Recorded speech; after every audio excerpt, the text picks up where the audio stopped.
उत्तर प्रदेश का एक ऐसा संगठन जो कभी कागजों पर चढ़ा ही नहीं, लेकिन अगर नींव की मजबूती की अगर मैं बात करूं तो किसी चट्टान से भी कम नहीं। एक ऐसे व्यक्ति जो नोएडा में नौकरी करके नोएडा से ही अपने संगठन का संचालन का कार्य कर रहे हैं। एक ऐसा संगठन जिसकी नींव सन 2021 में रखी गई थी, और अगर मैं संगठन की संख्या की बात करूं तो बढ़ते बढ़ते 5000 से भी अधिक लोग इस संगठन का हिस्सा बन चुके हैं। आप भी सोच रहे होंगे कि ऐसा कौन सा संगठन है जो 2021 में आरंभ होकर 2022 में इतनी बड़ी संख्या समेट चुका है। अब बिना देरी किए मैं उस संगठन का नाम भी आपको बता देता हूं और संगठन के संचालक से रूबरू भी आपको करवाता हूं। नाम है श्री राम सेना, जिसका संचालन नोएडा से ही किया जाता है। इस संगठन की सबसे बड़ी विशेषता मैं आपको बता दूं कि इस संगठन के जितने भी लोग हैं वो एक साथ भगवान श्री राम की स्तुति और हनुमान चालीसा का पाठ प्रतिदिन एक साथ करते हुए नजर आते हैं। आइए मैं उस शख्सियत से आपकी मुलाकात करवाता हूं जो कभी कागजों पर जिस संगठन का नाम नहीं चढ़ा, लेकिन अगर नींव और मजबूती की बात करूं तो किसी भी चट्टान से कम नहीं है। स्वागत करता हूं मैं आपका ताजा बुलेटिन में। किस तरीके से आपने इस संगठन का विस्तार किया, कौन सी तारीख थी वो, कौन सा सन था, और क्या उपलब्धियां इस संगठन में आपने अर्जित की? सबसे पहले तो निशांत भाई मैं आपको धन्यवाद करूंगा और जितने भी देखने वाले आपके दर्शक हैं सभी का धन्यवाद है, और जय श्री राम आपको भी और सभी को। उपलब्धि तो अभी कुछ नहीं है, लेकिन मेरा एक उद्देश्य था कि मैं कुछ लोगों को अपने साथ जोड़ पाऊँ, क्योंकि कहीं ना कहीं ये बचपन से टीस थी कि हमारा समाज जो अलग अलग बिखरा हुआ है तो उसको जातियों में बटा हुआ है। तो मेरी एक बचपन से टीस रही है कि मैं इस समाज को कैसे इकट्ठा कर पाऊँ। तो कहीं ना कहीं इस चीज़ के चलते हुए सोच विचार बहुत दिमाग में चलते रहे, क्या करना चाहिए क्या नहीं करना चाहिए। अचानक से एक विचार आया कि क्योंकि आप जानते हैं ये सोशल मीडिया का ज़माना है, तो सोशल मीडिया के थ्रू मैंने सोचा कि एक व्हाट्सएप ग्रुप बनाया जाए, लड़कों को इकट्ठा किया जाए, जितने भी बच्चे हैं, लड़के हैं, बुजुर्ग हैं या कोई भी हैं, उनको इकट्ठा किया जाए और सबको एक मंच पे लाया जाए, चाहे वो किसी भी जाति के हों। तो इसी के चलते मैंने पहले एक व्हाट्सएप ग्रुप बनाया। व्हाट्सएप ग्रुप में कई बार देखा लोग आपस में वही जातिवाद का या आपस में ऊंच नीच का करने लगे। मैंने फिर उसको ख़त्म किया। फिर मैं वहाँ गया जहाँ मेरा लालन पोषण हुआ है, क्योंकि वहाँ सबसे ज़्यादा लोग मुझे वहीं जानते हैं, क्योंकि मैं नोएडा में रहता हूँ, इतने लोग मुझे है नहीं जानते हैं। तो उधर हुआ ये, मेरा थोड़ा सा बैकअप भी था, लोगों से जानकारी थी, आसपास के गाँव में भी मित्रता थी, पढ़े थे हम वहीं पे।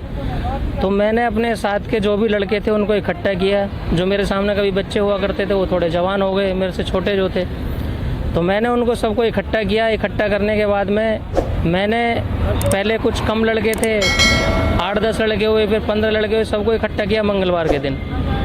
तो मैंने उनको अपनी योजना बताई कि आप सब लोग एक दिन मंगलवार को गांव के किसी भी मंदिर पे इकट्ठा हुआ करेंगे और हम हनुमान चालीसा का पाठ स्टार्ट करेंगे। इसमें ना कोई जाति होगी, ना कोई भेदभाव होगा, ना ऊंच होगी ना नीच होगी। तो इसी के चलते मैंने इस संगठन का नाम जय श्री राम सेना रखा, और क्योंकि श्री राम के नाम से ही दुनिया चलती है।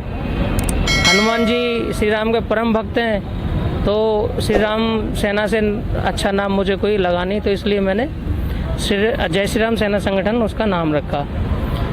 तो मैं अभी वहाँ पे संचालन कर रहा हूँ। उपलब्धि ये है कि कोई छोटा है या बड़ा है, अमीर है या गरीब है, कोई ऊंची जाति का है या पिछड़ी जाति का है, मेरे संगठन में सभी लोग समान हैं। सभी एक साथ खड़े होकर हनुमान चालीसा का पाठ करते हैं, एक मंदिर में जाते हैं, वहाँ पर ये भेदभाव नहीं है कि प्रसाद कौन बांटेगा।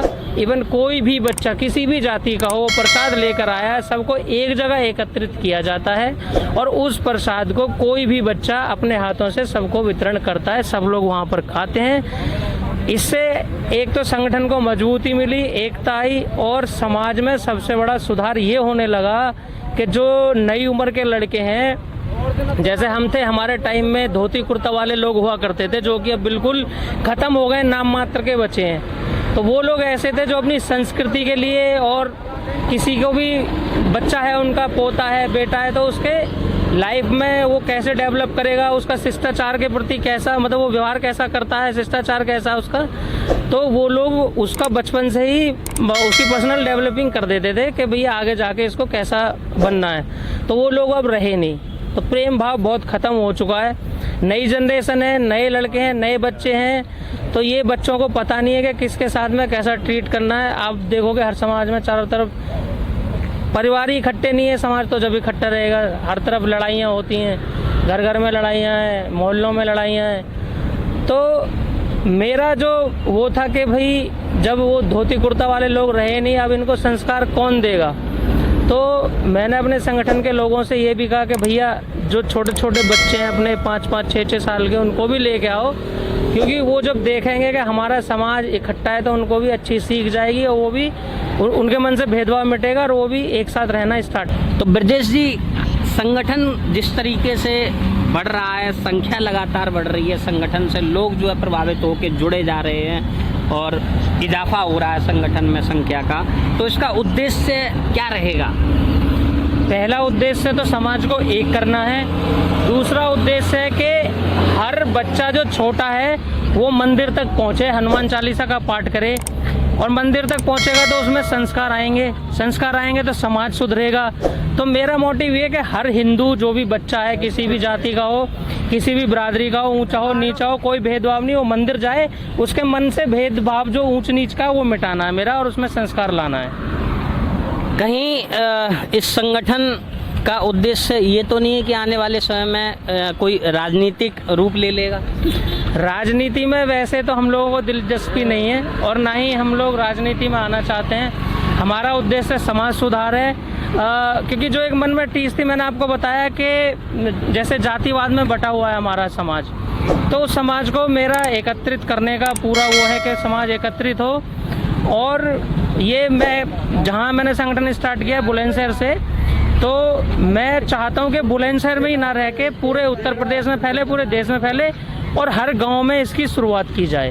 ब्रजेश जी, नोएडा में रह के किस तरीके संचालन करते हैं आप? मैं देखिए टाइम टू टाइम वहाँ पर जाता रहता हूँ, जैसे मेरी टीम की रिक्वायर्ड होती है, वो कहते हैं भैया जी आप आ जाइए, तो मैं वहाँ चला जाता हूँ, क्योंकि उनको थोड़ा मोटिवेशन मिलता है। और मेरा भाई है सचिन शर्मा वहाँ पर, तो सचिन शर्मा मेरे से मतलब छोटा भाई समझ लीजिए, तो वो पूरी जो है जितना भी संगठन बना हुआ उसको वहाँ पर रहकर, क्योंकि बुलंदशहर में रहते हैं, तो वहाँ पर रहकर पूरे संगठन को कंट्रोल करते हैं, वो ही देखते हैं। जब कोई संगठन को कहीं आगे बढ़ाना होता है या टीम डिमोटिवेट हो रही है, उनको मोटिवेट करना होता है, संख्या कम होती है मंदिर में, तो वो फिर मुझे वहाँ पर बुलाते हैं और मैं जाता हूँ। तो जो भी अपने धर्म की बातें हैं उनको बताता हूँ, और जैसे भी होता है टीम को मोटिवेट करके आता हूँ, तो फिर संख्या फिर बढ़ जाती है। तो टीम से जब आप मिलते हैं, कभी उनसे पूछा आपने कि जब आप एक साथ संगठित दिखते हैं और इस प्रकार के क्रियाकलाप होते हैं, कैसा लगता है? कभी पूछा आपने? देखिए स्टार्टिंग जब मैंने टीम की थी, तो जैसे लोग देखने वाले होते हैं, तो लोगों ने वहाँ पर पहले स्टार्टिंग में वो देख ही रहे थे, तो उन्होंने फिर मुझे बोला कि भैया क्या हम इस टीम में शामिल हो सकते हैं? तो मैंने कहा बिल्कुल हो सकते हो, क्योंकि टीम जो संगठन बनाया है वो बनाई इसीलिए। मैंने कहा बिल्कुल टीम में शामिल हो सकते हो, आपको मंदिर जाके हनुमान चालीसा ही तो करनी है। तो मैंने हर बंदे को मैंने कहा जो जो आपके मित्र हैं, बच्चे हैं घर में, लेके आओ, आपका मोस्ट वेलकम है, स्वागत है उनका। तो मैं उनसे पूछता हूँ, मैंने कहा अगर कोई आप बताइए कोई समस्या आपकी, कह रहे भैया समस्या नहीं है, मैं कैसा फील होता है? बोले बहुत अच्छा लगता है, हम इकट्ठे होते हैं तो उनको भी अच्छी फीलिंग आती है। इवन जो छोटे छोटे बच्चे हैं वो तो ये भी कहते हैं कि हमें तो भाई प्रसाद मिलता है, तो प्रसाद के लालच में भी आते हैं, और उन्हें वहाँ पे ज्ञान भी मिलता है, संस्कार भी मिलते हैं। तो इस सोच का आरंभ कैसे हुआ? कैसे जो है कैसे प्रेरणा मिली आपको कि इस प्रकार का संगठन बनाना चाहिए, इस तरीके से लोगों को जोड़ना चाहिए? कैसे आरंभ हुआ इस सोच का? देखिए मेरे जो ननिहाल है, मामा जी जो हैं वो बुलंदशहर के हैं, तो मेरे जो मदर फादर थे वो इधर ही रहते थे, गाजियाबाद में रहा करते थे। तो मैं घर में अकेला था, तो मम्मी को लगता था कि शायद ये हमारे पास रह के पढ़ नहीं पाएगा, या यहाँ संस्कार सही नहीं मिल पाएंगे, तो उन्होंने मुझे वहाँ पर भेज दिया। भरी पूरी फैमिली थी, किसान फैमिली थी। तो मैंने जो वहाँ पर संस्कार सीखे, मेरा पढ़ाई लिखाई स्टार्ट हुई, तो मुझे वहाँ पे आरएसएस ज्वाइन कराया गया सन 96 में। मैं शाखा लगाया करता था, आरएसएस में जाया करता था। तो ये कहीं ना कहीं आरएसएस की विचारधारा, जो लोग कहते हैं कि मतलब आरएसएस को गालियाँ देते हैं, तो आरएसएस की विचारधारा गाली वाली नहीं है। आरएसएस की जो विचारधारा वो देश को, समाज को जोड़ने की है, जैसा मैंने वहाँ पे सीखा है। तो जब मैं वहाँ से पढ़ लिख कर नौकरी करने के लिए आया, तो कहीं ना कहीं एक अधूरापन लगता था जीवन में, लाइफ में, कि कुछ ना कुछ अधूरा है, कुछ ना कुछ पीछे छूट रहा है। तो मेरे मन में फिर समाज को इकट्ठा करने की जो वहाँ से शिक्षा ली थी, उस शिक्षा पे चलकर समाज को एकत्रित करने का ही विचार मन में आया, और इसी विचार के चलते मैंने इस संगठन की शुरुआत की। और जो भी संगठन के सदस्य हैं, मैं सबको बहुत बहुत धन्यवाद देता हूं उनको, क्योंकि मैं जब भी जाता हूं तो पूरा संगठन मोस्ट वेलकम करता है, सारे बच्चे इकट्ठे हो जाते हैं, छोटे से बड़े तक। संगठन का नाम श्री राम सेना ही क्यों चुना? क्योंकि हमने हनुमान चालीसा का पाठ करने के लिए हर मंगलवार को उसका संगठन का मतलब निर्माण किया था। तो अब नाम की बात आई तो हनुमान जी, फिर हमने कहा भाई हनुमान जी श्री राम की स्तुति करते हैं, वो उनके परम भक्त हैं, तो श्री राम जी से बड़ा तो कोई हो ही नहीं सकता। इसलिए हमने जय श्री राम सेना उसका नाम रखा, और हम उसके छोटे छोटे बानर और सैनिक हैं, तो इसलिए हम समर्पित हैं प्रभु को। तो ये दिमाग में आया कि भाई हनुमान जी के भी पूज्य श्री राम है, तो सेना का नाम, संगठन का नाम जय श्री राम सेना रखा जाए।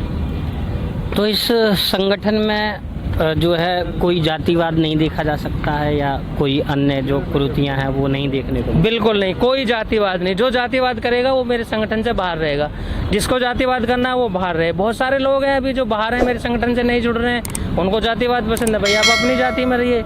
ऐसा भी होता है कि जो मेरे समाज से भी लोग हैं, उनको लगता है यार ये तो हाई कास्ट लोगों के साथ मिला हुआ है, तो पता नहीं ये क्या, मतलब वो मुझको थोड़ा सा अलग समझते हैं। तो उनको ये अभी नहीं पता है कि मैं समाज को इकट्ठा कर रहा हूँ। हो सकता है कि मेरी बात उनके समझ में आए, एक दिन उनके बच्चे भी मेरे साथ आएंगे, मेरे संगठन से जुड़ेंगे। और सभी से मेरी हाथ जोड़ के विनती है कि सब इस संगठन से जुड़ें। इसमें हमारा मोटिव ये है कि जातिवाद को बिल्कुल ख़त्म करना।